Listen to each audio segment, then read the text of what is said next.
warahmatullahi wabarakatuh. Bismillah, alhamdulillah, la ilaha illallah, Muhammad Rasulullah, wa la haula wa la quwwata illa billah. Puji syukur kepada Allah Tuhan semesta alam. Semoga salawat serta salam tetap tercurahkan kepada baginda Nabi Muhammad SAW. Yang saya hormati Direktur Pasca Sarjana IAIN Sunan Ampel beserta asisten direktur yang berkenan hadir. Yang saya hormati para narasumber, yakni Bapak Kiai Haji Abdullah Samsul Arifin beserta tim dari lembaga Bahsul Masail PPNU Jember, dan kebetulan juga hadir Ketua Tanfidiyah MU Jember Bapak Kiai Haji Muhyiddin Abdul Somad. Saya ucapkan selamat datang. Yang saya hormati para alim ulama, para sesepuh, para asatid, serta saudara-saudara serta undangan, serta peserta seminar yang pada kesempatan kali ini hadir untuk bersama-sama mengikuti prosesi acara debat pemikiran di dalam buku Mantan Kiai NU Menggugat Sholawat dan Zikir Syirik bersama versus, ini VS artinya yang berlawanan. Bukan berarti kami mengadu domba, cuma hanya menginginkan bahwa versus ini sangat sekali berlawanan dengan Bapak Kiai Abdullah Samsul Arifin dalam buku yang membongkar kebohongan yang Mantan Kiai NU Menggugat Sholawat dan Zikir Syirik. Ada beberapa hal yang harus saya sampaikan. Yang pertama, sekaligus menyampaikan laporan panitia. Yang pertama, bahwa peserta seminar kali ini dikhususkan kepada mahasiswa pasca sarjana dan mahasiswa di lingkungan IAIN serta dosen. Namun menurut data mutakhir yang kami dapati juga terdapat masyarakat umum yang sangat antusias itu hadir. Yang awalnya kami hanya menyediakan tempat sekitar 250-300 kursi, dan sampai sekarang sudah terisi full. Ini adalah laporan panitia. Yang kedua, bahwa kami menyampaikan narasumber utama, yakni pengarang buku Mantan Kiai NU Menggugat Bapak Haji Ma'ruf Ali. Ketika kami konfirmasikan bahwa beliau tidak bisa hadir dengan berbagai alasan, dan saya pikir ini kita juga patut untuk menghargai alasan-alasan beliau untuk menghadiri. Namun dari kami dan panitia juga ada sedikit kesulitan. Namun jangan khawatir bahwa narasumber yang satunya adalah pengantar dalam buku tersebut, dan saya pikir tidak akan kalah dalam Bapak Ibu serta saudara-saudara sekalian. Pada kesempatan kali ini yang selanjutnya kami sampaikan adalah mohon maaf apabila dalam proses seminar kali ini ada perubahan lagi.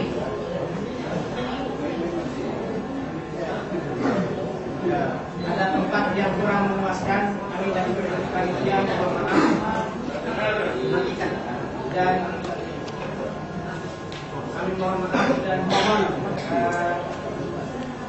bisa kiranya menerima keterbatasan yang disediakan. Mungkin yang selanjutnya saya ucapkan terima kasih banyak kepada para penerbit, utamanya Direktur Penerbit Kalista yang telah bersedia bukunya untuk dibedah bersama penerbit langsung. Demikian yang bisa saya sampaikan. Wassalamualaikum warahmatullahi wabarakatuh. Sambutan selanjutnya akan disampaikan oleh Direktur Program Pasca Sarjana IAIN Sunan Ampel Surabaya. Sekaligus mohon untuk membuka acara seminar nasional ini secara resmi kepada Bapak Profesor Dr. Ahmad Zahro. Kami silakan. Assalamualaikum warahmatullahi wabarakatuh.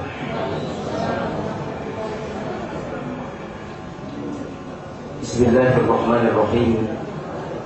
Alhamdulillahirabbil alamin.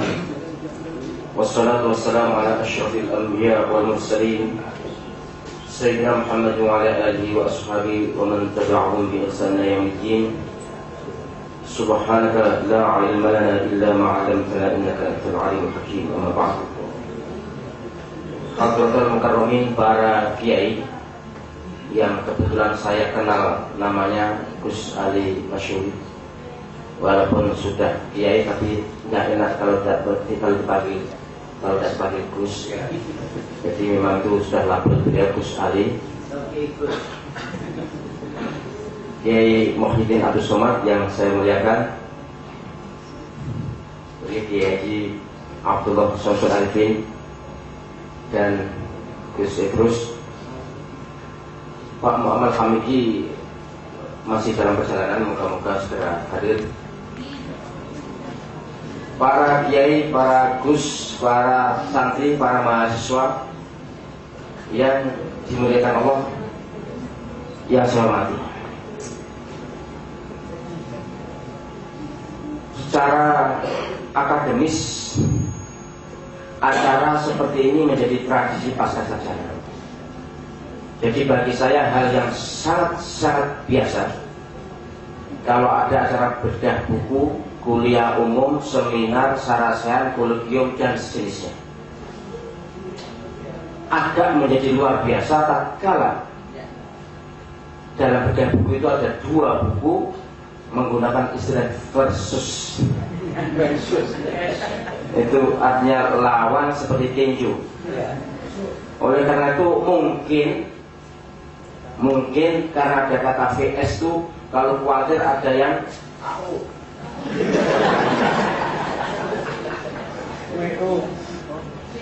sungguh saya sebagai direktur pasca sarjana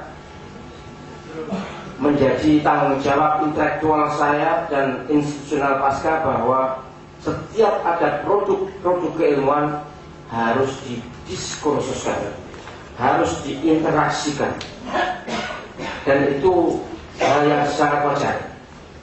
Sehingga kalaupun ada kata versus itu memang itu datang dari mahasiswa, itu mereka masih muda sekali. Ya baiklah, tidak usah dimaknai apa-apa, tetapi nyatanya membuat penulisnya takut datang, itu masalah.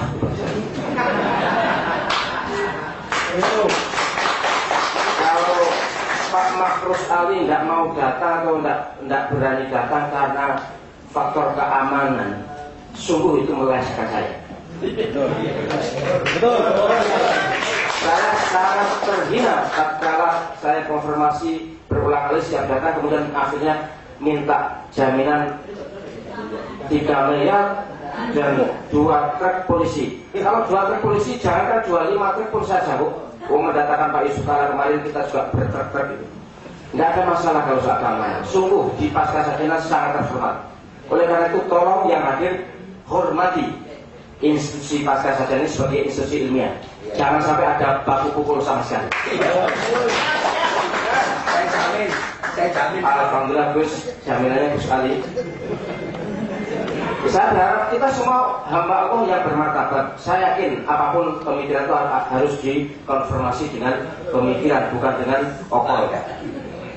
Jadi saya sungguh sangat kecewa sebenarnya kalau penulis buku itu tidak datang karena alasan keamanan. Karena di pasca sarjana sangat aman. Ini tidak bertanggung jawab. Ya itu urusan dia sendiri, tapi yang terang saya sangat kecewa kalau alasannya itu.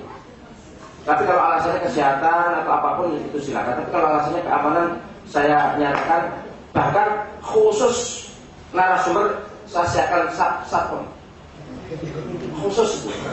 Bahkan saya beri pintu pelarian. Kalau memang butuh lari itu ada, silakan kunci langsung. Sudah kita siapkan, kita safe banget. Itu ketakutan yang berlebihan menurut saya. Dan dari perspektif institusional kelembagaan saya sangat terhina. Karena ini diadakan di pasca institusi ilmiah. Entahlah kalau di lapangan mungkin alasan seperti makul masuk akal rasional. Tapi kalau di pasca saja tidak ada masalah. Selama ini pun tidak pernah ada benturan fisik kaitannya dengan benturan pemikiran. Dulu kurang apa Islam liberal juga didiskusikan di sini. Padahal yang nunggu juga banyak Syiah juga diskusikan di sini, juga ada lawan. Memang nggak ada kata versus itu mungkin ya masalahnya. Dan saya jamin netral. Saya berharap semuanya wilayahnya adalah wilayah intelektual, bukan wilayah institusional dan organisasional, tidak. Jadi tidak ada kubu-kubu A, kubu B, tapi ada buku A, buku B, itu saja. Hanya kalau yang lulus hadir mesti akan saya tanya, kalau sholawatnya syirik, yang baca sholawat apa juga musyrik? Mestinya begitu yang saya tanya, tapi karena tidak ada yang saya tanya, oke lah saya tanya dalam hati saja. Itu masalah juga ini. Terakhir saya jamin bahwa saya tidak ikut debat. So, kalau saya ikut debat nanti jadi tidak netral lagi. Walaupun saya sungguh sebenarnya tertantang. Bukan untuk memihak siapapun, tapi tertantang secara intelektual begini duduk masalahnya. Bahkan saya sebenarnya sedikit namanya manusia, walaupun saya direktur pasca tapi manusia juga agak tersinggung tatkala dikatakan sudah profesor kok masih bermagang. Allah. Baiklah saya tunggu di akhirat saja lah. Apa saya masih bermagang atau tidak bermagang urusan pribadi saya, tapi saya yang pasti ngomong umat. Ngomong umat itu bagaimana umat, keberadaan umat, jangan berlawanan dengan umat, sehingga tidak ada masalah. Terakhir, paling akhir saya katakan sesungguhnya secara personal buku-buku seperti ini seharusnya sudah tidak usah terbit. Tetapi secara intelektual harus terbit, terserah. Jadi secara personal memang sesungguhnya masalah sudah selesai dan sudah diperdebatkan sekian ratus tahun masalah seperti ini oleh para pakarnya. Tapi karena diangkat dan kemudian menyangkut perasaan orang beragama, ya sudah, biarlah diangkat. Apalagi lalu oleh panitia dibuat sensasi ada versus begitu, itu jadi masalah lagi, sehingga sampai tidak berani datang. Tapi saya jaminkan kepada hadirin sekalian, bagaimanapun baik tidak datang terserah urusan dia, tapi akan saya blow up di media massa. Artinya kehadiran atau ketidakhadiran akan terbaca di media massa, dan media massa saya harap netral. Saya harap netral. Ini yang hadir Pak wartawan, tolong siarkanlah apa adanya dalam debat ini, siarkan apa adanya, dan kita ingin tahu sesungguhnya bagaimana dan apa yang terjadi. Baik, itu yang saya sampaikan. Sekali lagi saya tidak usah duduk di depan, nanti nakut-nakuti. Dianggap saya nanti memihak. Saya tetap menunggu dan menjaga bersama Gus Ali. Saya akan ada di sini. Tapi kalau Gus Ali silakan di depan, saya cukup di belakang aja atau entah di mana. Pokoknya saya akan invisible dalam seminar ini. Mari bersama-sama kita buka agar tidak terjadi apa-apa. Kita buka dengan umur Quran, agar yang Muhammadiyah dan NU mau menerima juga, mau baca Fatihah, maka tidak usah ilah kadrobi. Nanti kalau pakai ilah kadrobi yang baca NU saja, khawatir saya. Kita baca Fatihah, moga-moga dengan berkah Fatihah, dan semua berkeyakinan NU dan Muhammadiyah sama bahwa Fatihah ada berkah, itu pasti itu. Berkah Fatihah, moga-moga kita semua selamat dan aman dalam lindungan Allah SWT. Ala hadhihi niyyah wa ibtigha' mardatillah. Al-Fatihah.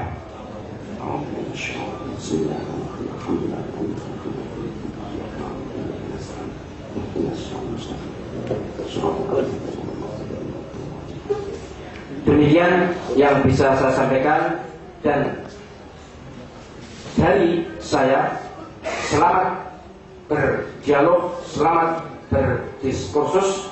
Moga-moga damai, tenang, dan selamat, lancar, dengan mengucap Bismillahirrahmanirrahim. Bedah buku ini saya buka. Subhanallahumma wa bihamdika asyhadu an la ilaha illa anta astaghfiruka wa atubu ilaik. Shiratal mustaqim. Wassalamualaikum warahmatullahi wabarakatuh.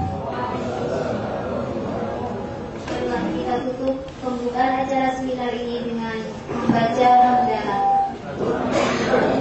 Selanjutnya saya sebagai pembawa acara mohon undur diri. Billahi maulah ila tariqil jannah. Wassalamualaikum warahmatullahi wabarakatuh. Selanjutnya kami serahkan kepada Assalamualaikum warahmatullahi wabarakatuh. Sebelumnya saya mohon pada para panelis untuk maju ke depan, Ustaz Kiai Abdul Samsul Arifin dan Ustaz Muhammad Idris Romli, sambil menunggu Ustaz Muhammad Hamid.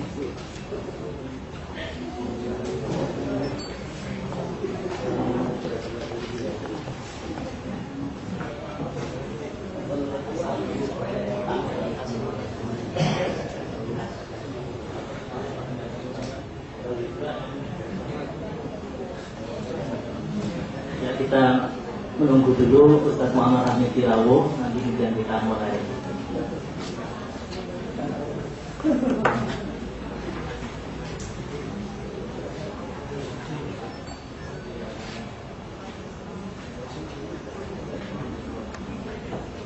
Assalamualaikum warahmatullahi wabarakatuh.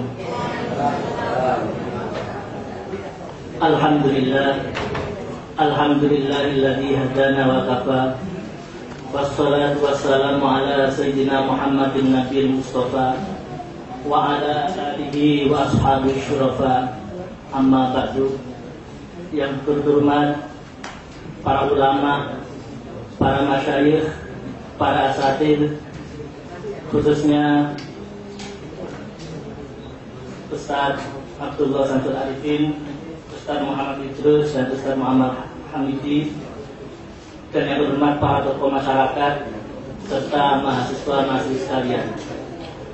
Alhamdulillah pada pagi hari ini kita dapat hadir bersama-sama di aula Pasca Sarjana IAIN Sunan Ampel Surabaya ini dalam rangka silaturahim, dalam rangka berdialog untuk menemukan titik-titik kebenaran.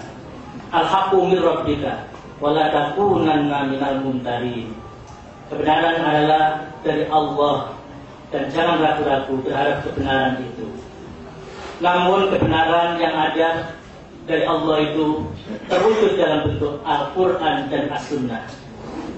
Dalam perjalanan sejarah umat manusia, sejarah Muslim, manusia orang Islam itu dalam memahami Al-Quran dan As-Sunnah, mereka memahaminya dari berbagai sudut, sudut kanan, sudut kiri, sudut atas, sudut bawah, sudut depan, sudut belakang. Ada orang yang hidup sejak lahir, dia melihat Islam, Al-Quran, As-Sunnah dari sudut kiri saja. Ada yang dari sudut kanan saja.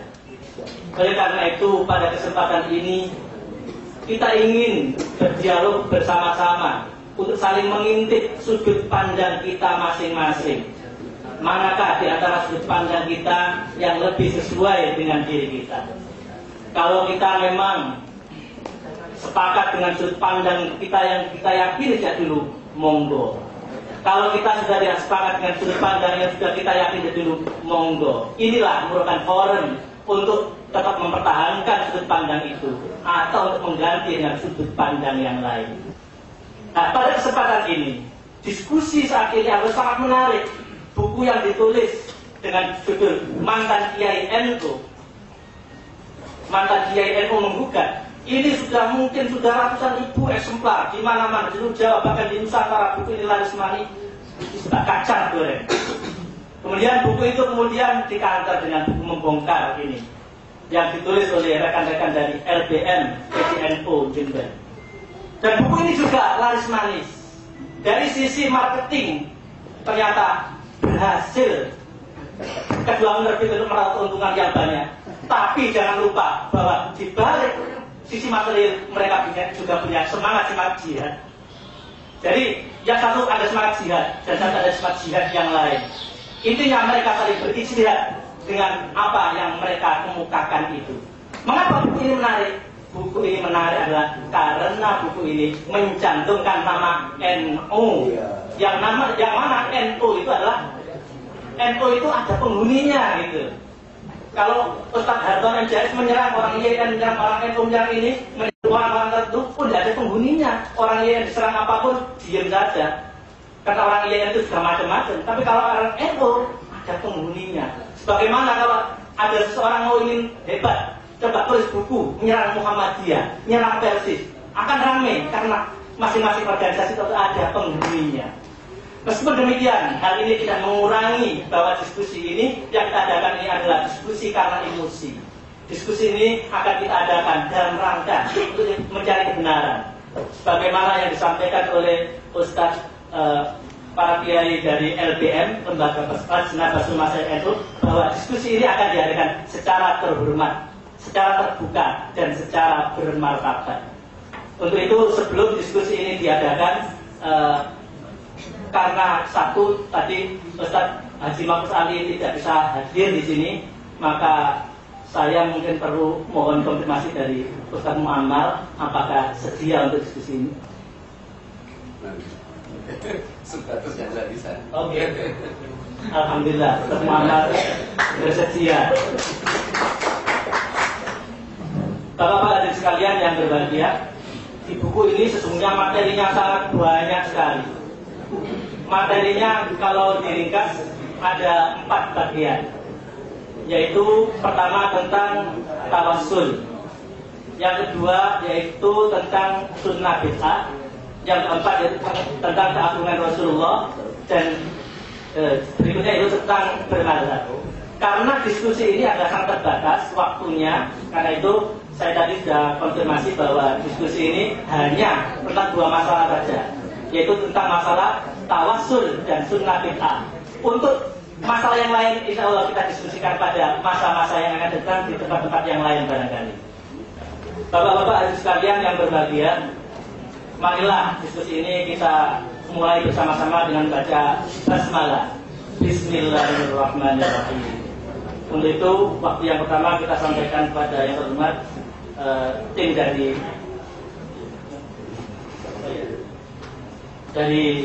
tim LBN Lajnah Basul Masail NU juga, yaitu 2 orang. Yang pertama yaitu di sebelah kanan saya, yaitu Ustaz Abdullah Samsul Arifin. Beliau lahir di Jember tahun 1976, jadi masih muda sekali. Alamat Pondok Pesantren Darul Arifin, Curah Kalong, Bangsa Sari, Jember. Pendidikan beliau mondok di TP Al-Fawzini, Buduran. Kemudian beliau sekarang di Pasca Sarjana di IAIN Sunan Ampel, Surabaya, program doktor. Dan beliau sekarang anggota LBM NU Jember, Lajnah Basul Masail NU Jember. Kemudian yang kedua yaitu Ustaz Muhammad Idrus Romli.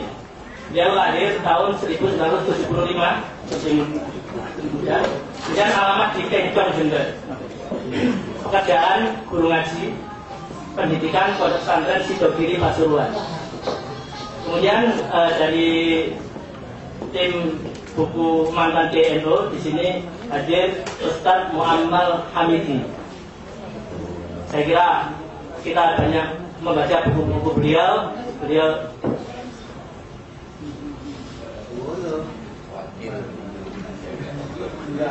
Wakil pimpinan Muhammadiyah Belal Jawa Timur. Untuk itu saya mohon dialog nanti jangan sampai ada, kita laksanakan dengan terhormat, jangan sampai ada serangan secara pribadi. Tapi itu dialog ilmiah, jadi dengan hujah-hujah yang balighah, hujah-hujah yang damighah, hujah-hujah yang qati'ah, kalau bisa hujah yang syafiyah. Untuk itu waktu pertama kali saya sampaikan pada tim dari LBM NU Jember. Assalamualaikum warahmatullahi wabarakatuh. Waalaikumsalam warahmatullahi wabarakatuh. Bismillahirrahmanirrahim. Alhamdulillahilladzi alafa baina qulubina fa asbahna bi ni'matihi ikhwana. Assalatu wassalamu ala nabiyyina Muhammadin arsalahu rabbuhu rahmatan lil alamin. وعلى آله وأصحابه ومن تمسكوا بسننه وأدبه إلى يوم الدين. قال الله تعالى في الكتاب الكريم: أعوذ بالله من الشيطان الرجيم وقل جاء الحق وزهق الباطل إن الباطل كان زهوقا وقال في آية أخرى واعتصموا بحبل الله جميعا ولا تفرقوا واذكروا نعمة الله عليكم إذ كنتم أعداء فألف بين قلوبكم فأصبحتم بنعمته إخوانا وكنتم على شفا حفرة من النار فأنقذكم منها كذلك يبين الله لكم آياته لعلكم تهتدون. وقال رسول الله صلى الله عليه وسلم في حديث رواه ابن ماجه إن أمتي لا تجتمع على ضلالة ويد الله مع الجماعة ومن شذ إلى النار. وقال في رواية أخرى أو في حديث رواه الترمذي رحمه الله تعالى إن أمتي لا تجتمع على ضلالة فإذا رأيتم اختلافا فعليكم بالسواد الأعظم الحديث أو كما قال. أما بعد, para zu'ama, para masyayikh, para kiai, para asatidz yang saya muliakan, wabil khusus guru-guru saya, namanya Direktur Program Pascasarjana YM Sunan Ampel Surabaya serta bapak-bapak asisten direktur, narasumber yang saya muliakan dan saya takdimi, Syekh Kiai Haji Muammal Hamidi RC, para audien, para panitia, para mahasiswa yang dimuliakan oleh Allah Subhanahu wa taala. Puji syukur kita aturkan kehadirat Allah Azza wa Jalla, salawat dan salam mudah-mudahan tetap tercurahkan dari bahan Rasulullah sallallahu alaihi wasallam serta keluarga, sahabat dan semua umatnya yang selalu mengikuti syariat beliau. Mudah-mudahan kita diberi kesempatan oleh Allah untuk bisa bersama melihat wajah beliau kelak di surganya Allah Subhanahu wa taala. Amin ya rabbal alamin.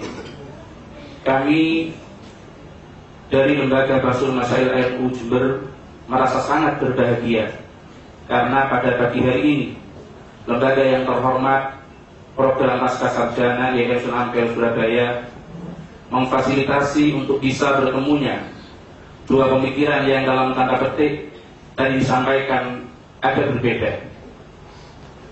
Akan tetapi sebagaimana Bapak Direktur, kami juga kecewa karena Kiai Haji Mahrus Ali yang dalam salah satu bukunya juga disebut Syekh Al-Haj Mahrus Ali dengan alasan-alasan yang dalam tanda petik tidak bisa makul syar'an, tidak bisa diterima, menyatakan ketidaksiapannya hadir untuk mempertanggungjawabkan apa yang telah ia tulis di dalam buku yang cukup provokatif yang menyinggung perasaan umat Islam, utamanya warga Nahdliyin. Akan tetapi ketidakhadiran beliau cukup sedikit terobati dengan bersedianya Syekh Muammal Hamidi yang sangat saya kagumi. Beliau adalah pimpinan wilayah Muhammadiyah Jawa Timur.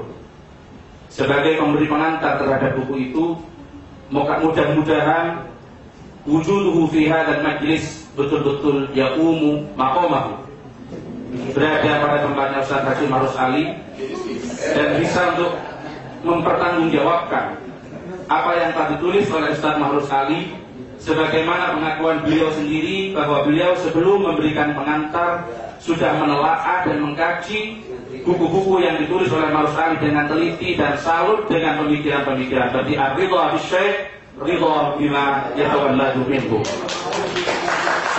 Namun sebelum kami melanjutkan paparan ini, mohon maaf Kiai, ini tradisi kami. Saya mengajak para hadirin yang setuju dengan saya untuk bertawassul kepada Rasulullah, kepada Allah lewat Rasulullah dengan membaca salah satu bait dari qasidah burdah. Ya Rabbi bil Mustafa balligh maqasidana, Ya Rabbi bil Mustafa balligh maqasidana waghfir lana ma madha ya wasi'a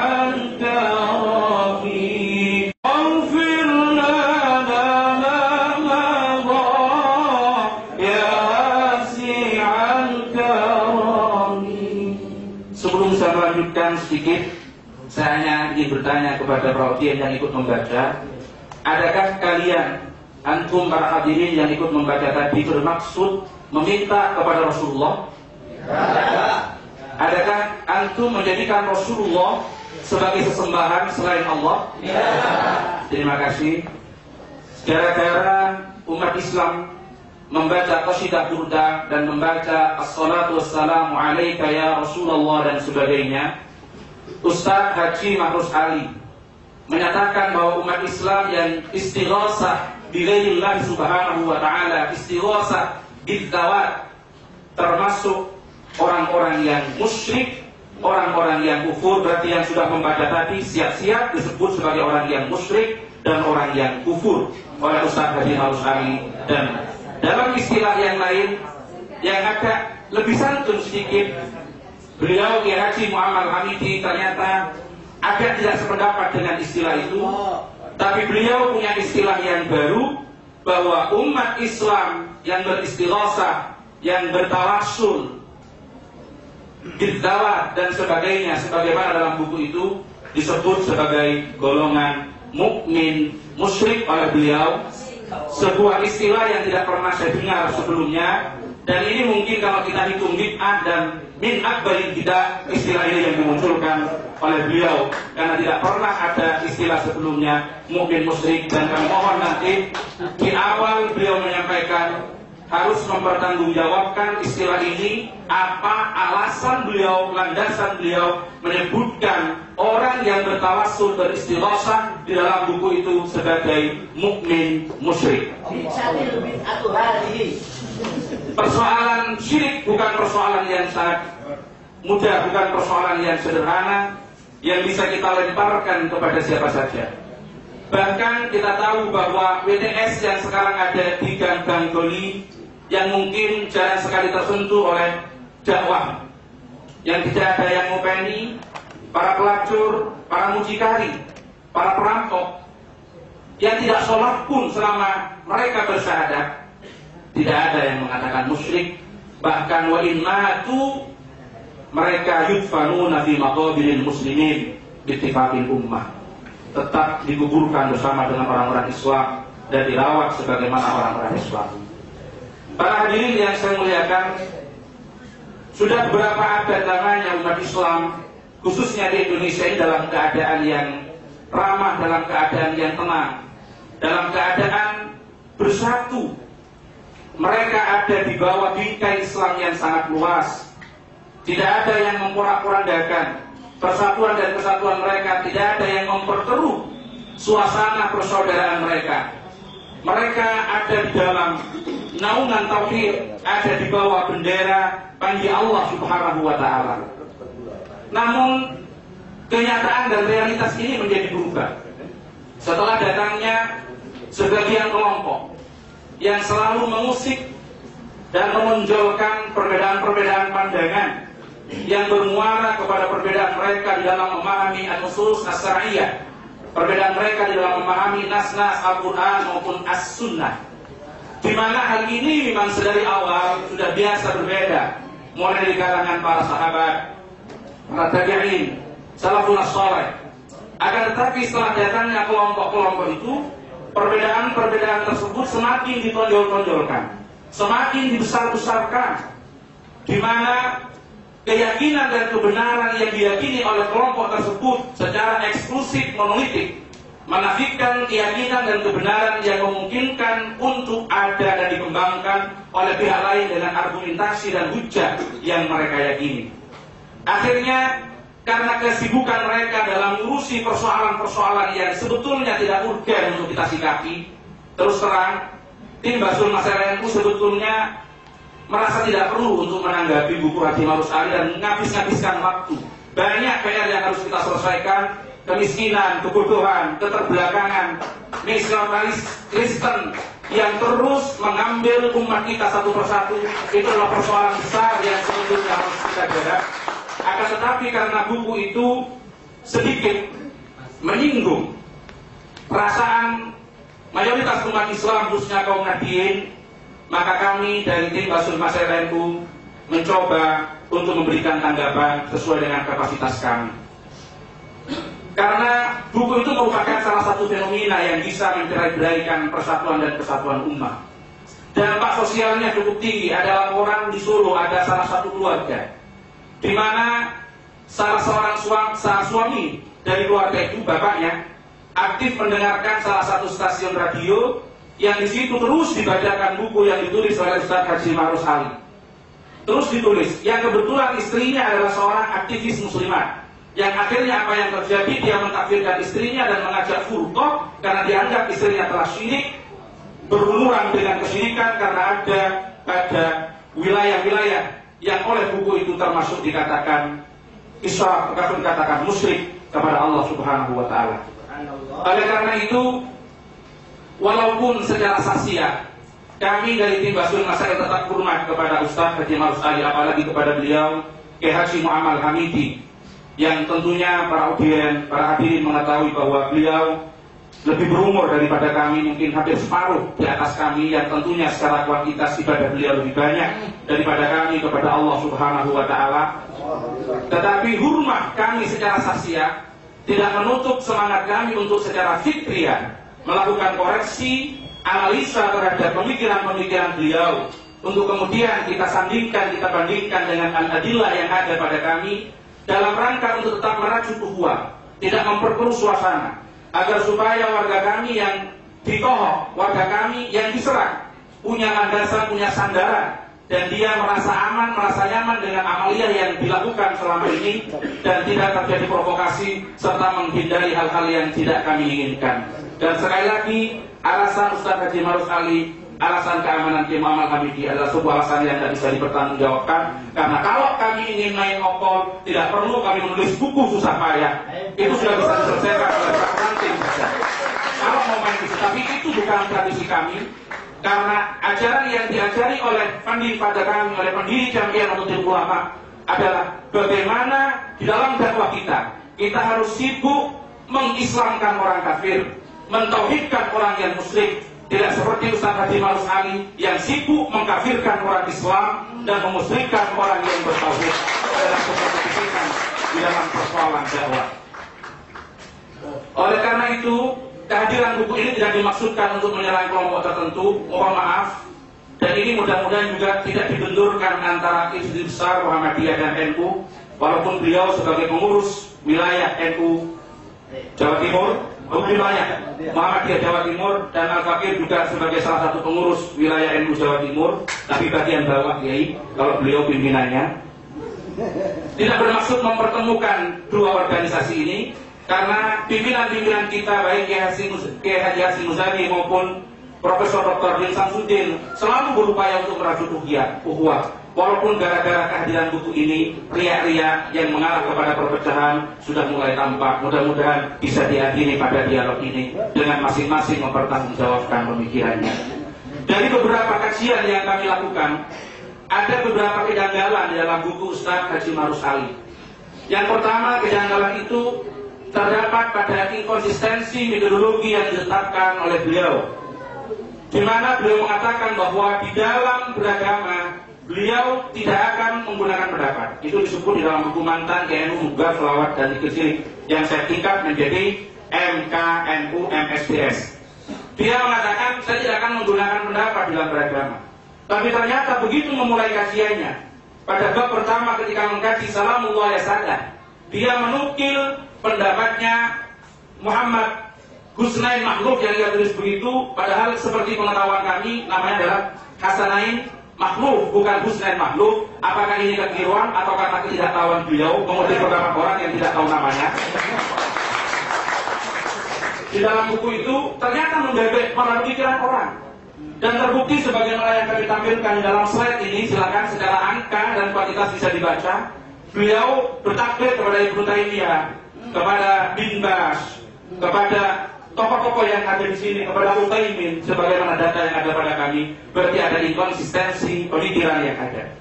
Yang kedua, ada kesalahan menempatkan ayat Al-Quran tidak kepada madlulnya, kesalahan menempatkan dalil tidak kepada dalalahnya.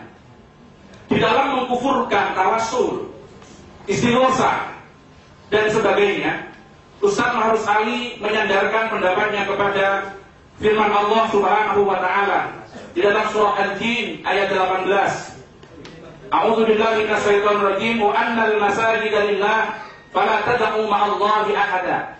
Ayat ini sebetulnya tidak terkait dengan orang yang bertawassul. Ayat ini terkait dengan orang-orang musyrik. Orang-orang musyrik yang menyembah berhala, yang mereka menyeru beribadah kepada selain Allah Subhanahu wa taala. Ini bisa dibuktikan dengan Al-Qur'an surat Yusuf ayat 39, arbabun mutafarriquna khairun amillahul wahidul qahhar.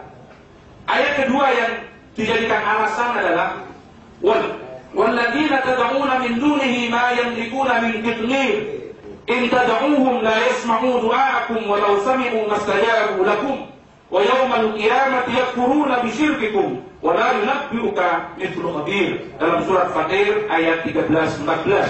Ayat ini terkait dengan orang-orang musyrik yang menyembah selain Allah Subhanahu wa taala, menjadikan berhala sebagai sesembahan, di mana berhala yang mereka jadikan sesembahan tidak sedikit pun bisa merespon doa-doa, permintaan yang mereka minta, peribadatan yang mereka tujukan kepada mereka. Adalah sebuah kekeliruan besar ketika ayat ini dijadikan sebagai legitimasi untuk mensyirikkan, menyalahkan orang-orang yang bertawassul, di mana para mutawassilin tidak menjadikan mutawassal bih sebagai sesembahan, tidak menjadikan mutawassal bih sebagai alamat yang kita alamati doa. Kita hanya menjadikan mereka sebagai wasilah, karena ini memang diperintah oleh Allah Subhanahu wa taala, diajarkan oleh Rasulullah sebagaimana data-data yang sudah ada pada buku kami yang mungkin nanti bisa kita lanjutkan dalam sesi dialog.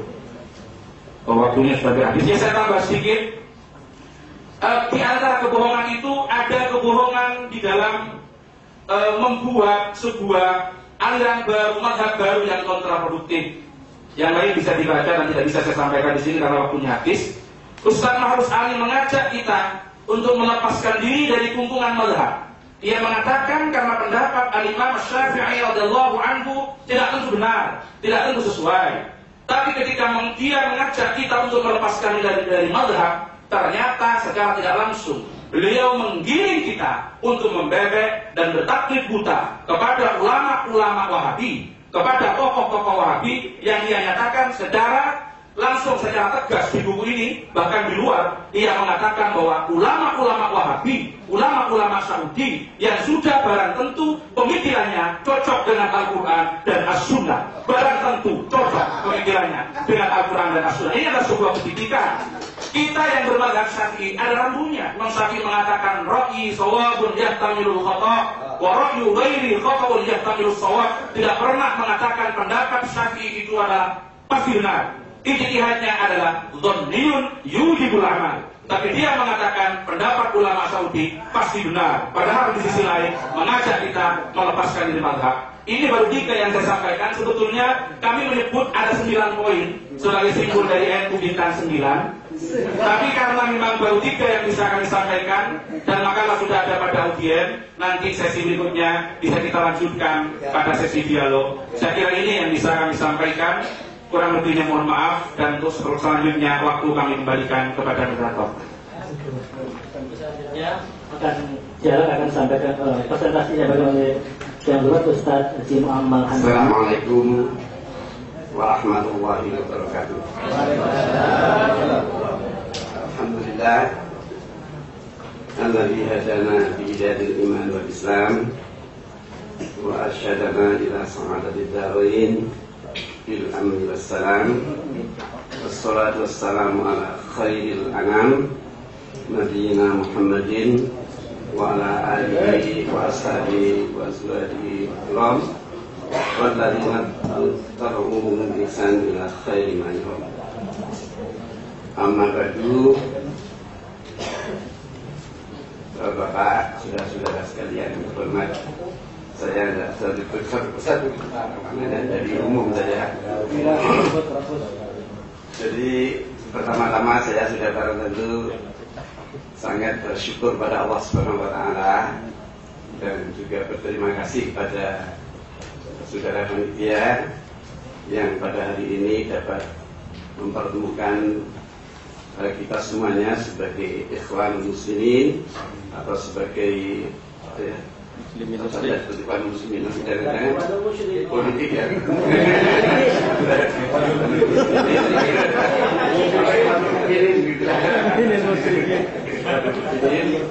Di tempat ini saya sebenarnya ya sesungguhnya dalam masalah ini tidak terlalu tidak terlalu terlibat sesungguhnya. Kenapa? Karena saya sebagai pengantar. Tahu banyak.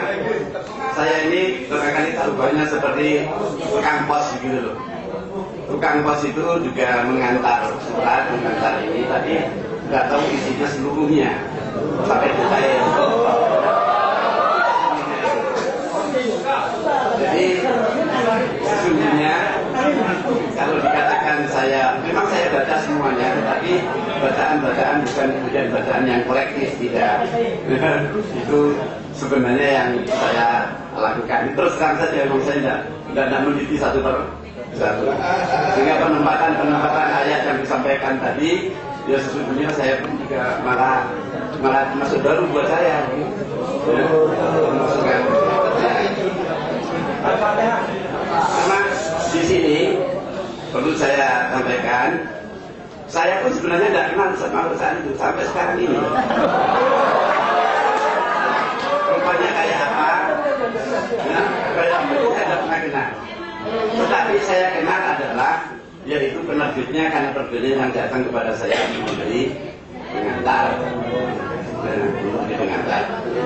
Nah, judul pun sebenarnya saya juga tidak tahu judulnya lalu berubah menjadi begini pun saya juga tidak tahu.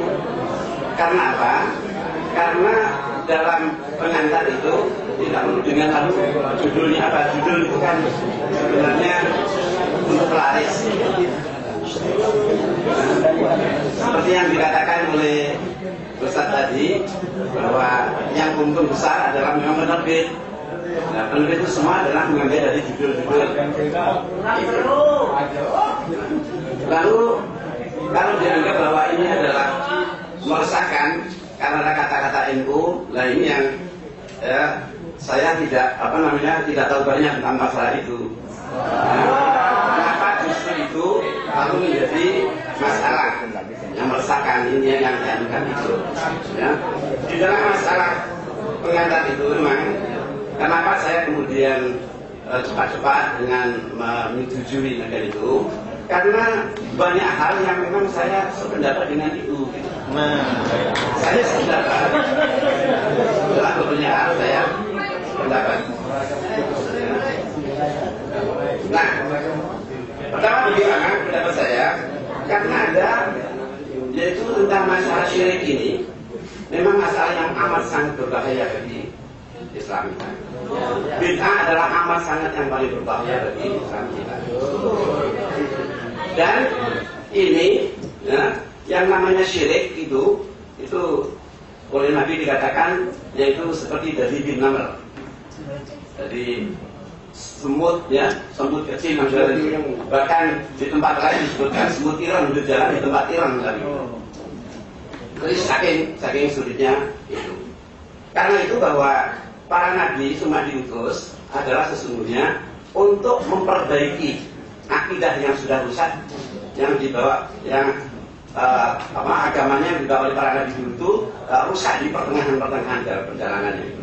Kemudian dibangkitkan nabi yang baru adalah untuk meluruskan kembali. Begitulah sampai pada Nabi kita Muhammad Sallallahu Alaihi Wasallam. Beda dari segala syirikan ini, keyakinan kita dan semuanya saya kira sama, yaitu itulah yang akan bisa menyelamatkan kita, menyelamatkan dari azab Allah di akhirat nanti.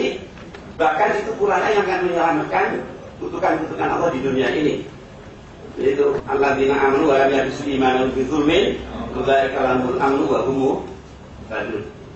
Jadi orang-orang mukmin yang tidak mencampur adukan, ya, imannya ini dengan zulmin itu dengan kesyirikan, itu yang dijamin pasti mendapatkan keamanan. Itu yang pasti mendapatkan keamanan. Dan mereka itu disebut mengikuti petunjuk itu. Nah, Sedang bahaya syirik semua kita barangkali sudah sepakat, yaitu tidak akan terampuni. Innallaha la yusyriku bihi.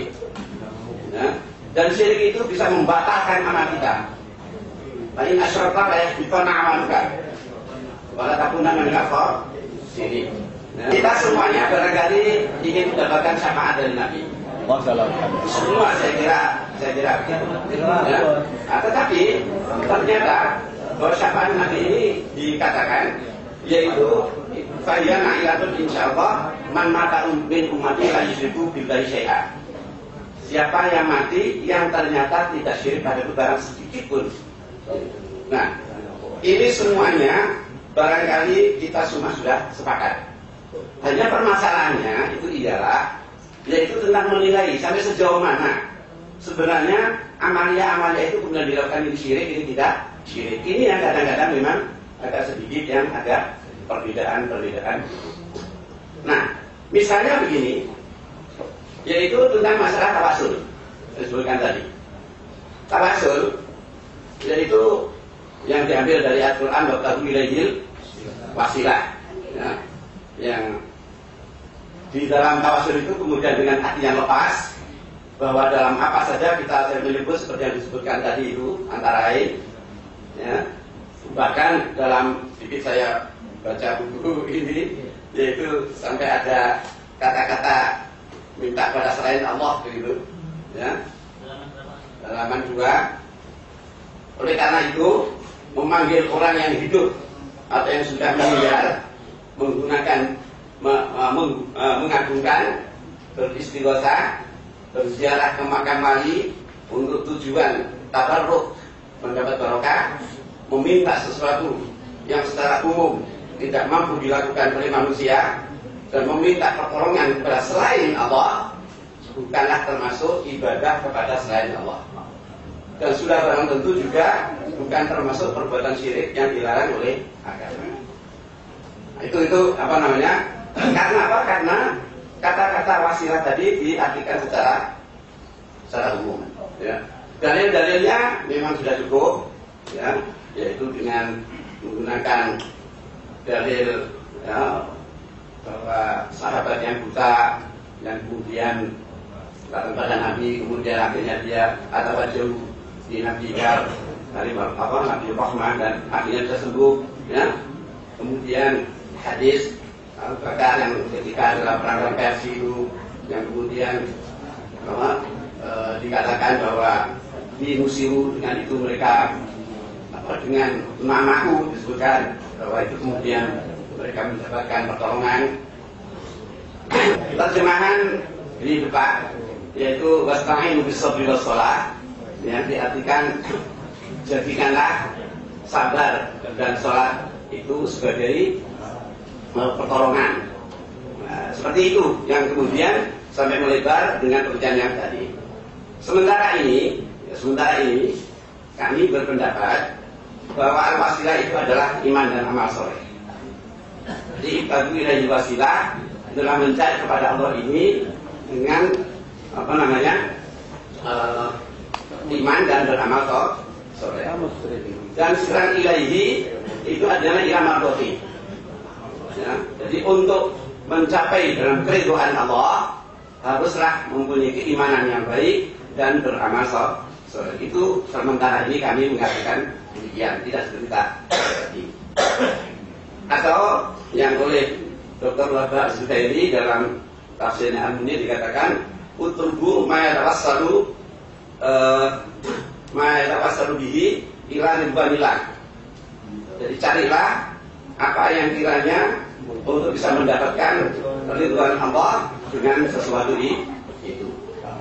Ya. Atau dikatakan ma yuqarribuhum ilaihi min ta'ati. Dengan sesuatu yang dapat mendekatkan kepada Allah untuk mentaatinya. Ini kalau wasilah diartikan dengan wasilah perantara. Tapi wasilah bisa juga dengan arti yaitu ad-darajatul 'aliyah. Seperti dalam doa kita sudah azan itu.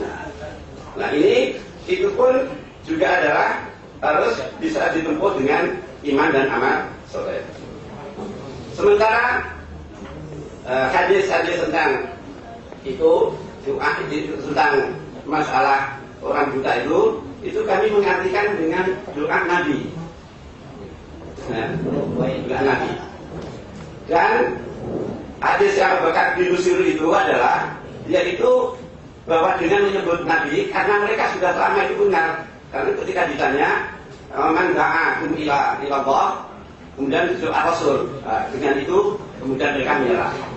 Jadi yang selama ini mereka di sana memang sudah mengenal tentang Muhammad itu yang disebut dengan Fakih. Selama ini kami mengartikan demikian. Sedang terserah itu tentang ayat Al-Quran wasta'in bis-sabri was-shalah, itu selama ini kami mengartikan bahwa minta tolonglah kamu kepada Allah dengan cara sabar dan dengan sholat. Sabar di sini adalah doa yang tidak istijal. Dalam hadis itu dikatakan jangan beristijal. Apa istijal itu? Katanya yaitu istijal itu ialah kami sudah doa sekian lama tapi kenapa belum dikabulkan? Akhirnya kemudian dia berhenti. Jadi istijal. Dan itu tidak sabar itu. Maka berdoa tidak ada berhentinya terus sampai saya mati lah. Wassalat dan dengan sholat itu adalah betul-betul dengan sholat. Bahwa di dalam sholat ada doa-doa yang secara khusus, yaitu di samping doa-doa yang dibaca itu ada waktu-waktu yang boleh kita berdoa secara khusus, seperti waktu sujud dan sebagainya. Itu yang selama ini kami pahami. Itu juga ada doa istisqa dan sholat istisqa dan sebagainya.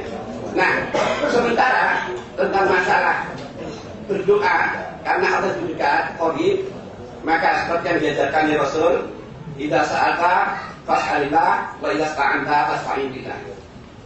Kalau minta tolong pada Allah, kalau minta bantuan kepada Allah. Ya, jadi mintanya langsung kepada Allah hari ini qarib. Jadi sehingga tidak memerlukan dengan wasilah-wasilah yang dalam bentuk seperti itu. Sesi berikutnya adalah sesi tanya jawab dan debat. Untuk itu kesempatan pertama kami berikan kepada tim LDM untuk memberikan tanggapan, kritikan, debatan, sekaligus memberikan pertanyaan balik kepada Ustaz Muhammad. Terima kasih. Ada sedikit kejanggalan Kiai, nanti jawabannya biar teman kami yang jelaskan. Fokus pertanyaan kami tadi, mohon pertanggungjawaban Kiai ketika di dalam pengantar itu menyatakan bahwa orang yang bertawasul, orang yang berwasilah, orang yang mengatakan ya Muhammad, ya Rasulullah adalah mukmin musyrik, istilah dari mana? Karena persoalannya tentang masalah tawasul itu sudah diajarkan oleh Rasulullah. Di antaranya tadi yang disebutkan tentang masalah hadis Ahmad, itu lengkapnya di dalam Musnad Ahmad bin Hanbal disebutkan an Utsman bin Umar haddatsana Abu Syu'bah an Abi Ja'far an Imarah bin Huzaimah an Thabit an Utsman bin Hunayf qala ata rajulun dharirul basar an Nabiy sallallahu alaihi wasallam. Ada yang mengatakan anna rajulan dharirul basar ata an Nabiy sallallahu alaihi wasallam faqala ya Muhammad ud'u Allah ay yu'afiyani qala in syi'ta da'awtu wa in syi'ta sabarta fadhalika khairun laka faqala fad'uhu qala fa'amarahu bil wudu' fa ahsana al wudu' wa qala Allahumma inni atawajjahu bika inni atawajjahu ilaika min nabiyyika Muhammadin nabiyyir rahmah ya Muhammad inni atawajjahu bika ila rabbi fi hajati hadhihi litubda li fasaffihu fiyya. Ada yang fasaffihu. Dan saya memang selama ini sudah beranggapan bahwa orang yang apalagi seperti disebutkan dalam buku tadi itu bisa menyebut nama-nama itu semuanya. Untuk itu saya memasukkan dalam kategori yaitu seperti Allah SWT ketika menegur orang-orang jahiliyah yang musyrikin itu yang menggunakan Uzza, Lata dan sebagainya, ketika menyebut itu ditegur ibadah. Kemudian ketika ditegur menyatakan mana dulu kami tidak nyembah mereka illa liqarribuna ila zulfa. itu adalah kita untuk mendekatkan kami kepada Allah. Di situ saya kemudian menyimpulkan demikian. Ya sampai tetap. Ya. Tapi saya tidak menyatakan orang itu kafir, sama sekali tidak. Saya tidak menyatakan orang itu musyrik. Yang dalam bentuknya seperti dipisahkan tadi, lalu ada yang sampai firaq karena tidak sama sekali tidak. Ya, sama tidak. Tetap tidak akui. Kalau banyak seperti itu berbuat dosa yang lain. Mukmin musyrikin. Syirik itu termasuk dalam bagian-bagian dosa. Ini kan. Kemudian bahwasanya tentang masalah orang yang disebutkan orang amah atau gharib tadi itu kalau menurut Al-Alusi ya, ini semuanya akhirnya menurut ya, ternyata ya jadi Allahumma syafi'u fiyya ya, dari syafi'u fiyya itu kiranya Nabi Muhammad tadi ini itu adalah dengan dianggap sebagai doanya itu kan menurut Al-Alusi yang juga saya baca. Nah ini sudah disebutkan dalam Asyik wa Maqahiru dalam bukunya ada. Ini dalam bagian. Kemudian yang kedua yaitu berhubungan dengan masalah orang kayak yang tadi itu, karena dakwah Islamnya itu sudah sampai ke sana. Jadi dakwah Islam dari Islam itu ketika itu sudah sampai sana, sehingga ketika disebut siapa yang mengajakmu untuk kepada Allah itu disebut Rasul. Nah itu mereka sudah kenal. Dengan mengenalnya itu kemudian mereka menyerah. Jadi selama ini mereka tidak mengenal pengenalan itu. Karena memang di Taurat maupun di Injil itu sudah ada sebutan Farqid tentang masalah Muhammad ini. Farqid itu namanya adalah Muhammad atau Ahmad. Jadi artinya yang terpuji. Farqid itu. Jadi begitu, itu penafsiran saya. Ya. Jadi sekali lagi ini semuanya, karena itu kalau menurut saya sekali lagi semua apa yang ada ini sesungguhnya perbedaan penafsiran. Terima kasih atas penjelasannya. Tapi ada yang dia lupakan tadi tentang Ibnu Taimiyah yang memasukkan itu nanti dijawab ya. Al-Kalimut Thayyib. Al-Kalimut Thayyib ini kan sebuah ungkapan-ungkapan yang bagus yang diajarkan oleh beliau. Berarti Ibnu Taimiyah memasukkan hadis tentang Ibnu Umar yang Khabira rijluhu itu, ini menganjurkan kepada kita untuk melaksanakan dan mengamalkan nidaul mayyit itu. Walaupun Rasulullah sudah meninggal secara jasad, tapi kita yakini bahwasanya wala taqulu liman yuqtalu fi sabilillahi amwat bal ahya'u walakin la tash'urun, dan beberapa ayat yang lain. Jadi Ibnu Taimiyah memasukkan itu. Jadi kalau pernyataan itu tidak dicatur, akan berkonsekuensi juga memberikan label itu kepada Ibnu Taimiyah sebagai mukmin musyrik, memberikan label itu kepada Ibnu Umar, memberikan label itu kepada Al-Bukhari sebagai rawi hadis itu, dan para rawi-rawi sebelum Al-Bukhari sampai kepada Ibnu Umar yang rajul dan disampaikan Ibnu Umar yang meriwayatkan pada saat itu. Kemudian mukmin musyrik ini adalah sebuah terma yang berlawanan. Apakah mungkin terma itu untuk disandingkan? Jadi ini mohon untuk dipertanggungjawabkan. Kalau memang tidak bisa dipertanggungjawabkan, itu adalah sebuah asal ucap atau ijtihad pribadi yang dalam yang langka lah, yang syad, oman sadda ilanar juga pada akhirnya. Itu harus ditarik, pernyataan harus ditarik secara terbuka lewat media massa bahwa istilah yang saya labelkan itu salah. Kalau hanya persoalan perbedaan pendapat, kami sudah terbiasa. Perbedaan pendapat itu sudah biasa. Fi qaulain, fi aqwalun, dalam tradisi kami itu sudah biasa. Tetapi perbedaan pendapat dengan mengklaim kebenaran hanya ada pada dirinya, yang seakan-akan pintu surga tertutup untuk yang lain, hanya dia yang berhak masuk surga dan sudah mendapatkan tiket gratisnya dari Allah Subhanahu wa taala. Itu sebuah ungkapan pendidikan, sebuah ungkapan eksklusif politik yang tidak menghargai kemungkinan-kemungkinan kebenaran yang dikembangkan oleh pihak lain. Jadi ini yang mungkin perlu untuk dijelaskan atau dicabut pernyataannya, untuk menyatakan orang yang bertawassul, orang yang beristighosa adalah mukmin musyrik. Di samping beberapa argumentasi yang lain. Silakan Pak Endro. Sebelumnya saya ingin menanggapi pernyataan Kiai Muhammad Hamidi bahwa hadis ya Muhammad karena disebutkan oleh Al-Bukhari di dalam Al-Adabul Mufrad, bukan di dalam As-Sahih, sehingga beliau mengatakan bahwa hadis ini pasti dhaif. Kemudian yang kedua, bahwa Al-Bukhari membagi hadis, membagi Sahih, kemudian membagi dhaif. Yang Sahih ada di dalam Sahihul Bukhari, yang di luar Sahihul Bukhari adalah dhaif. Ini sepertinya tidak ada di dalam kamus ilmu hadis, mustalah hadis. Imam Bukhari, maaf ya, Imam Bukhari tidak memberikan istilah bahwa hadis yang ada di dalam Sahih saya, Sahih memang jelas. Hadis yang tidak ada di dalam Sahih saya berarti tidak sahih. Itu tidak ada.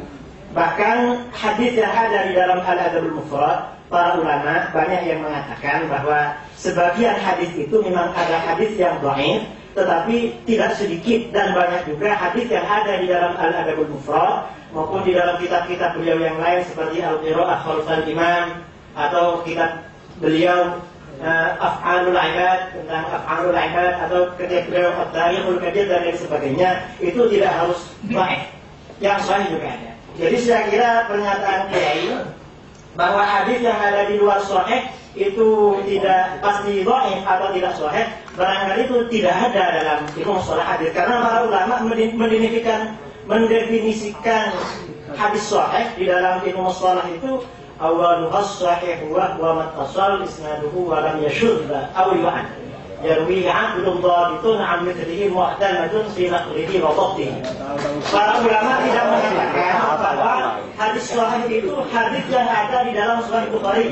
Kalau tidak ada di Sahih Bukhari maka hadis itu dhaif. Itu tidak ada dalam ilmu mustalah. Saya kira sudah dipahami. Saya kira para ulama semuanya paham. Artinya hadis yang tidak ada di dalam Sahih Bukhari itu pasti tidak sahih tidak.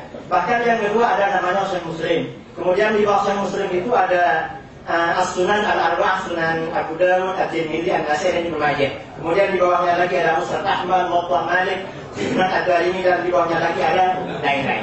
Bahkan para ulama ada yang melakukan istidrak, penyusulan, ada semacam susulan, yaitu Imam Al-Hakim dalam Al-Mustadrak Al-Sahihain. Sebenarnya banyak hadis-hadis yang layak nilainya sama dengan peringkat hadis-hadis yang ada di dalam Sahih Bukhari, tetapi oleh beliau Bukhari dan Muslim tidak diriwayatkan. Ada kitab namanya Al-Mustadrak Al-Sahihain. Kemudian pada abad berikutnya masih ada Al-Maqdisi mengarang kitab namanya Al-Ahadits Al-Mukhtarah mimma laysa fi Sahihain. Itu masih banyak. Jadi istilah bahwa hadis yang ada di dalam Al-Adabul Mufrad ini pasti dhaif itu sama sekali tidak dikenal di dalam ilmu hadis.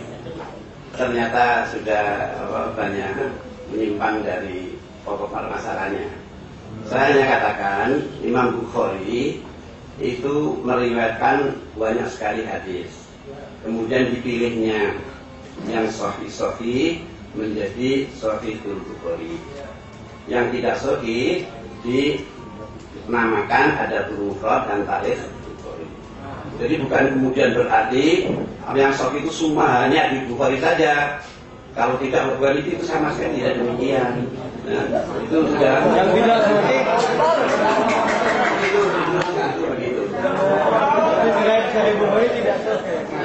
Jadi kalau disebutkan sahih mesti dalam Bukhari, kalau disebutkan bahwa itu rawahul Bukhari mesti ada dalam kitab sahih. Tapi kalau mengutip dari Adabul Mufrad atau ada tarikh dan disebutkan rawahul Bukhari fil Adabil Mufrad atau fil Adab atau rawahul Bukhari tarikh begitu. Kemudian tentang masalah penyebutan kembali lagi kepada mukmin musyrik tadi, sebenarnya sekali lagi sesungguhnya kata-kata mukmin tetap karena apa? Karena ada kafir musyrik. Kafir musyrik itu adalah Yahudi, Nasrani dan sebagainya. Itu kafir, tapi musyrik. Kafirnya mengapa? Karena tidak mengakui Muhammad sebagai Rasulullah, tidak disebut kafir. Disebut musyrik karena ajaran-ajarannya penuh dengan kesyirikan. Orang yang selama masih bersyahadat, apalagi dia sholat, adalah orang mukmin, tetap orang mukmin. Hanya kalau dia melakukan satu perbuatan dosa, kalau dosa itu adalah dosa yang apa ya dosa, tetapi kalau itu dosa adalah dosa syirik, maka itu adalah asyraka. Jadi seperti orang yang tatoyur itu adalah asyraka. Asyraka itu artinya adalah orang yang musyrik. Tetapi dia syahadat, gitu loh. Jadi biasanya hanya saja kalau ketakwaan kita itu memang adalah benar, maka kita akan diselamatkan Allah sehingga tidak disiap di neraka. Jadi begitu. Nah ini, jadi maksud yang seperti ini. Adapun masalah hidupnya dan sebagainya, ya, ini memang semua orang kayak apapun itu mesti ada pemikiran yang berbeda. Pasti mungkin si A menyatakan bahwa hadis itu adalah sahih, kemudian ditemukan akhirnya ada ternyata tidak sahih. Itu sebabnya dalam ilmu hadis kemudian ada mafhum dan ada syadz. Ada hadis yang maklul dan sebagainya. Itu semua adalah karena itu. Ya, disebabkan karena penelitian. Kalau ternyata hadis itu sahih, kemudian ditemukan ada ilatnya, maka namanya maklul. Kalau hadis itu adalah ada catatnya, tapi ditemukan sahih, maka artinya menjadi maklul. Begitu di dalam ilmu hadis. Dan penelitian yang seperti itu dilakukan oleh orang belakangan. Jadi saya sendiri tidak tahu persis penelitiannya bagaimana, dan saya sebenarnya bukan termasuk dalam bagian saya bukan termasuk dalam pengikut itu. Apalagi disebutkan namanya Bahabi, sama sekali saya bukan pengikut. Buktinya saya nggak berjenggot.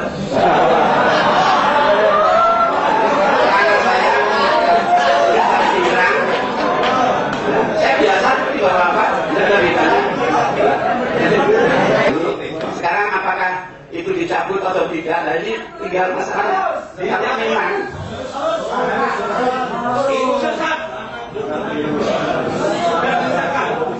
kalau memang dirasa bahwa ini cukup meresahkan, tidak ada salahnya itu dicabut.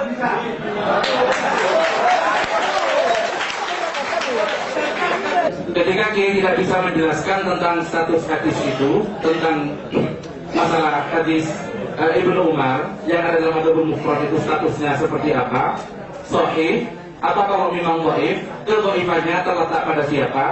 Apakah kedhaifannya karena ada syak di dalam sanad atau karena syak dalam matan dan sebagainya? Itu belum dijelaskan oleh Kiai. Kemudian dia tadi lari kepada persoalan hadis ini dipakai silahkan, tidak dipakai silahkan. Kalau hadis itu dipakai silahkan, tidak dipakai silahkan, itu kan persoalannya tidak menyalahkan orang yang memakai. Tapi kenapa ketika orang yang bertawassul dan beristighosa langsung dimusyrikan? Ini kan sudah keluar. Namanya ada yang nggak untut dari pemikiran Kiai dalam konteks ini. Jadi dipakai silakan, tidak dipakai silakan, tapi yang pakai pemusyrik begitu loh. Nah, persoalan tadi dikatakan mukmin musyrik, dia bersyahadat dan musyrik ini tidak sederhana.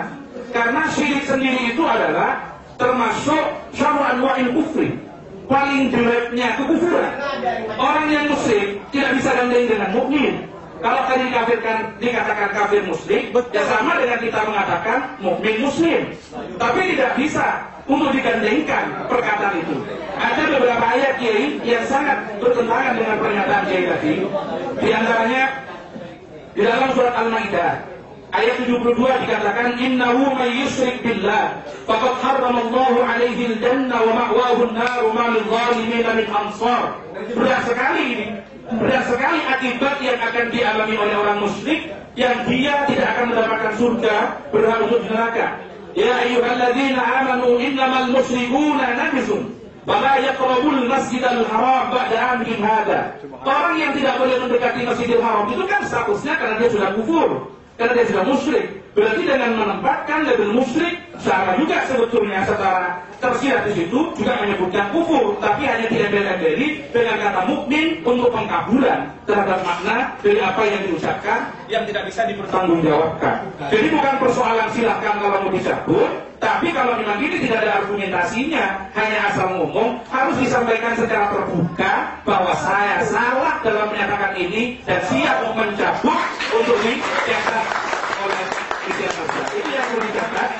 Termasuk yang sangat disayangkan istilah kufur dan syirik sendiri yang muncul dari Syekh Marus Ali yang sekarang tidak berani hadir ke majelis ini tentunya juga harus dipertanggungjawabkan dengan konsekuensi menarik semua pernyataannya dan kepada penerbit kalau memang mempertanggungjawabkan bisa hadir di majelis ini Kalau tidak, dari Makasuf juga siap menarik buku itu yang justru akan membuat kekisruhan dan perpecahan di dalam umat Islamiyah.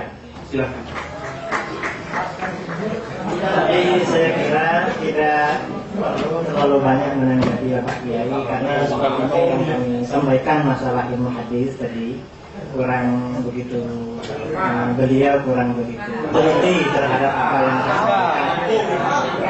Saya mengatakan bahwa yang ada di dalam Sahih Bukhari itu derajatnya memang paling tinggi di dalam kesahihan. Hadis yang sahihnya paling tinggi yang ada di dalam Al-Bukhari. Dan Al-Bukhari tidak mengklaim bahwa yang tidak ada di dalam sahih itu berarti tidak sahih. Tidak ada klaim seperti itu. Beliau hanya mengatakan bahwa judul kitab beliau itu namanya Al-Jami'us Sahih Al-Musnad Al-Mukhtasar. Jadi hanya ringkasan, tidak semuanya. Masih lebih banyak daripada yang ada di dalam Bukhari yang tidak ada di dalam Al-Bukhari.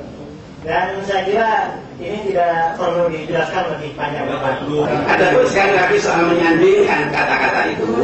Sekali lagi, kalau memang itu ada dipandang seperti yang meresahkan, saya bersedia untuk mencabut itu. Ada sekali lagi soal menyandingkan kata-kata itu. Sekali lagi, kalau memang itu ada dipandang seperti yang meresahkan, saya bersedia untuk mencabut itu. Ada sekali lagi soal menyandingkan kata-kata itu. Sekali lagi, kalau memang itu ada dipandang seperti yang meresahkan, saya bersedia untuk mencabut itu. Allahumma wa bihamdika asyhadu an la ilaha illa anta astaghfiruka wa atubu ilaik. Wassalamualaikum warahmatullahi wabarakatuh.